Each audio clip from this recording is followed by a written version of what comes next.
आज हम बात करने वाले हैं कि कैसे XLOOKUP का आप यूज़ करेंगे। जो भी XLOOKUP आपका रहने वाला है, अगर आप XLOOKUP सीख लेते हैं तो आपको VLOOKUP, SLOOKUP ऐसे फार्मूले सीखने की ज़रूरत नहीं पड़ेगी।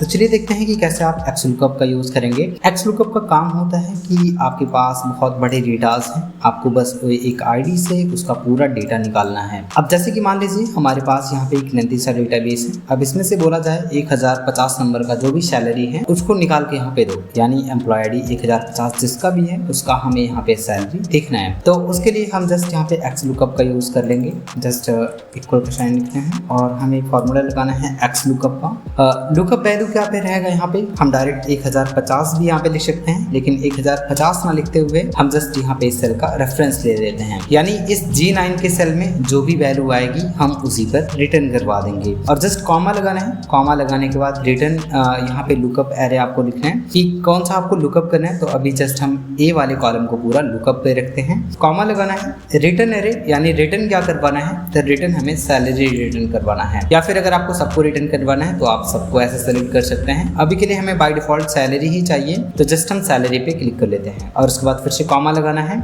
इफ नॉट फाउंड, यानी अगर ये डेटा नहीं मिलता है तो फिर क्या होगा, तो इसको हम डबल इन्वर्टेड कॉमा के अंदर में लिख देते हैं नो मैचेस, यानी फिर नो मैच और जस्ट डबल इन्वर्टेड कॉमा।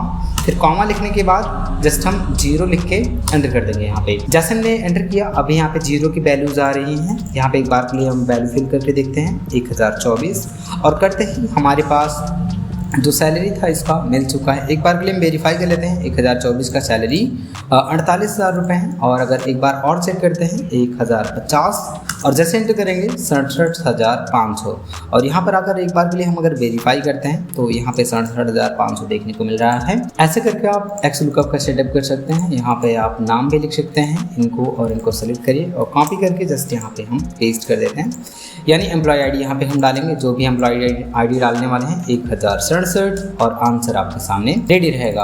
अच्छा, एक बार ऐसी वैल्यूज डालते हैं जो यहाँ पे अवेलेबल ही नहीं है, तो ऑप्शन तुम्हारा आएगा नो मैच, यानी हमने वैलिडेशन में डाला हुआ था, यदि मैच नहीं हुआ तो फिर क्या शो होगा।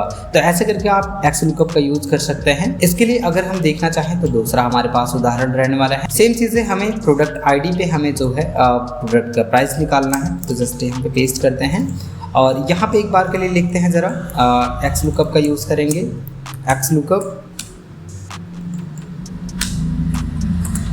XLOOKUP लिखते हैं और लुकअप वैल्यू हमारे पास यहाँ रहेगी, कॉमा एरे हमारा ये रहेगा, comma and then return array हमारा यहाँ पे रहेगा price, comma if not found में आपका रहेगा नो मैच कर देते हैं और जस्ट हम यहाँ पे कॉमा एंड देन 0 लिख के जस्ट एंटर कर देते हैं। अब जब भी आप किसी प्रोडक्ट की ID डालेंगे लाइक P1065 और एंटर करते ही उसका जो प्राइस रहेगा वो ऑटोमेटिक हमारे सामने रेडी हो जाएगा। ऐसे ही करते हुए हम XLOOKUP का यूज़ कर सकते हैं। सो मिलते हैं नेक्स्ट वीडियो में।